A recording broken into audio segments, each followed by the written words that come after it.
friends, welcome back to my kitchen and welcome to the Recipe Therapist. Before we get started today, I just wanted to give a big heartfelt thank you to all my new subscribers this week. It really touched my heart to see so many of you subscribe to my channel.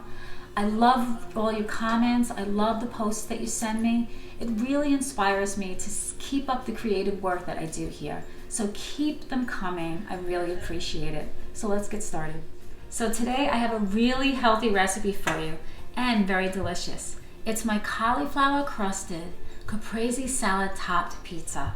It's very delicious. I know you're all gonna love it. So let's get into the ingredients. We're gonna start out with 1 head of cauliflower. We have a beaten egg, some granulated garlic, Italian seasoning, shredded mozzarella, and a pinch of salt. You're also going to need a dish towel for the crust part of the recipe. And for the top of our pie, we're going to be using 1 pound of assorted grape tomatoes. If you can't find the assorted ones, just use regular. We have fresh sliced mozzarella cheese and fresh basil. I made a fresh sauce. I'm going to be using some of that on top, a fresh tomato sauce. Some basil pesto, salted butter, fresh granulated garlic, and for the top of our pie, we're going to be using some extra virgin olive oil and drizzle some balsamic glaze on top. So let's start off with our cauliflower crust. So what I've done is I've taken my head of cauliflower, I've washed it, and I've broken it up into several pieces.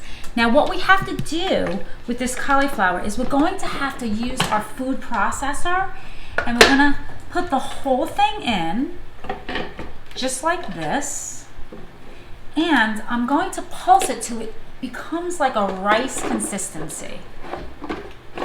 So I'm just going to put this on like that, and I'm just going to pulse it just like that. Okay, so this is what the cauliflower looks like after I processed it. It's a rice-like consistency. It's about 4 cups, which is perfect for this recipe. So now what we're gonna have to do is go right over to the stovetop and cook this up for about 5 minutes. Okay, so I've taken a saute pan, and I have my heat on medium-high heat.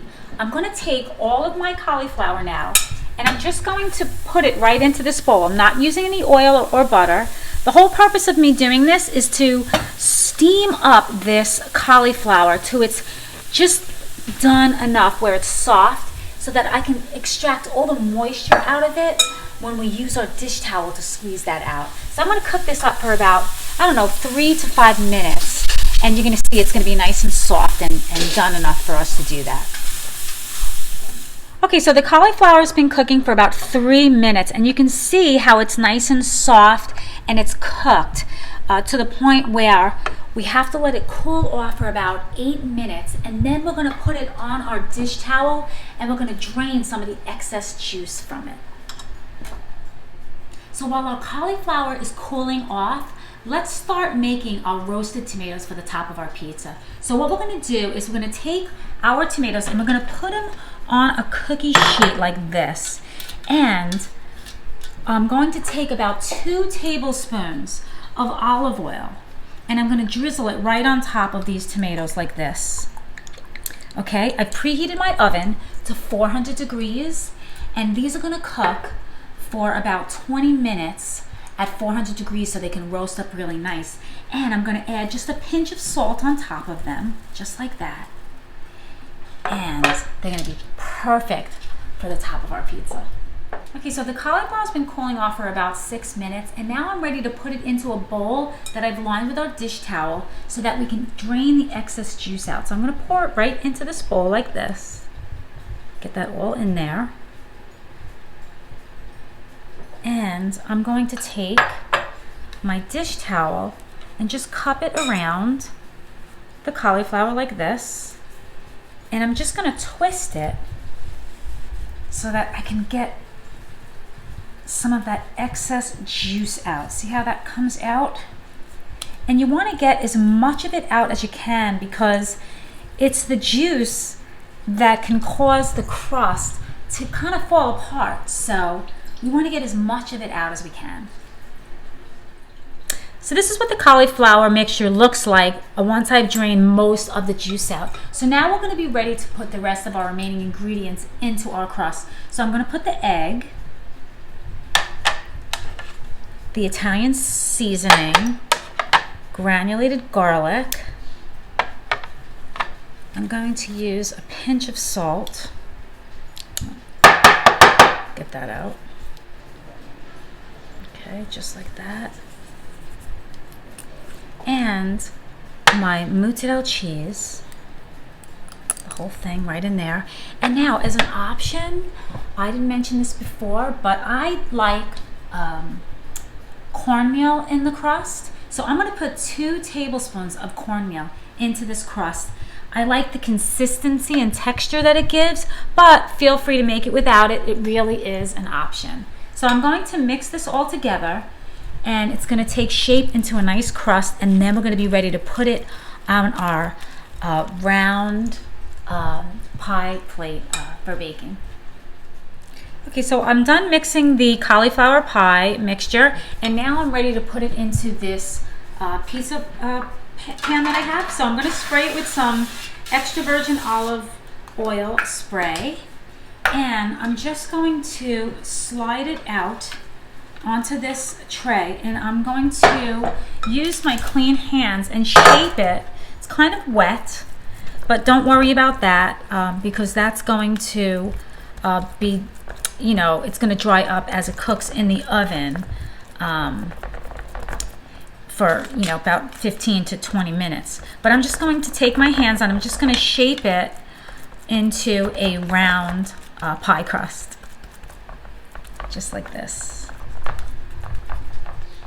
So I made the pizza crust into a 12-inch circle, and you can see that I have this kind of raised edge crust. I just take my finger in my hand like this, and I go around the whole pie, and I just make it a little raised so it looks more like a traditional pizza crust.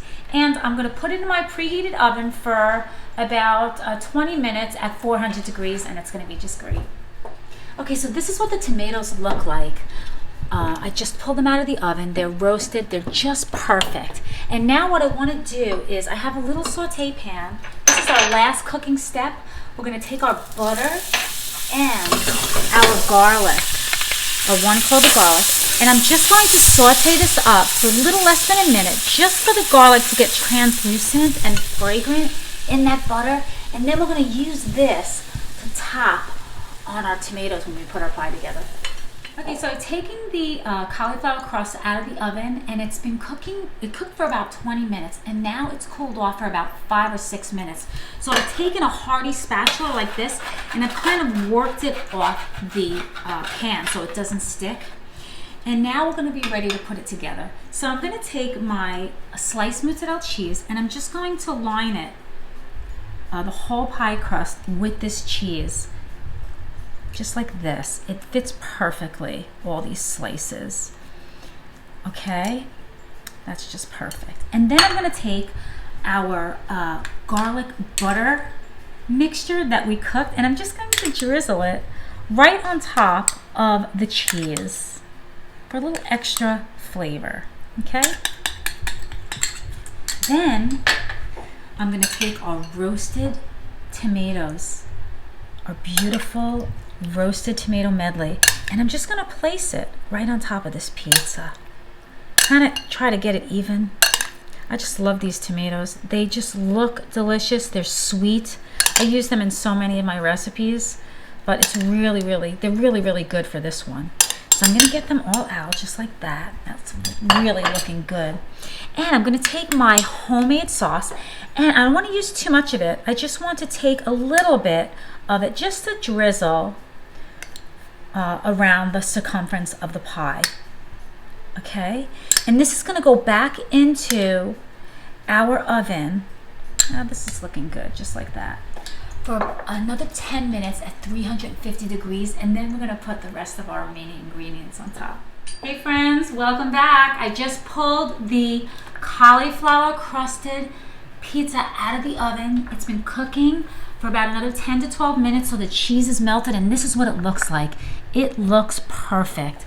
And now we're ready to top it off with our fresh basil pesto. So I'm just gonna drizzle a little bit on top, just like that, for that extra color and flavor. Okay, this looks so good. Okay, this is an option. You don't have to use it. I really like it. And I'm gonna put some fresh basil that I've chopped up, or I should say sliced up, right on top like that. And that really looks good. Okay, and our last ingredient is our balsamic glaze. You can get this at your local grocer or any gourmet food markets. It's really delicious, it's thick. And what we're gonna do is we're just gonna drizzle it right on top, just like that, a little bit. And it's perfect, look at that. So we're gonna come back right after this and I'm gonna take a taste. Hey friends, welcome back. So I've taken my pizza and I've cut it into 8 slices with my pizza slicer and I'm ready to take a taste. Look at that, wow. This piece looks so good. I'm gonna take a taste. Look at that, you can see the balsamic glaze.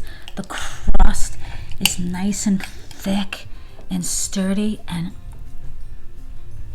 oh my God, wow. This one's an excellent recipe. It's low carb, keto friendly, so fresh tasting. You're gonna love it. I'm so happy I finally got to share this with all of you. For the full recipe, go down into the description box, hit that subscribe button and that notification bell, and we will see you next time. Take care.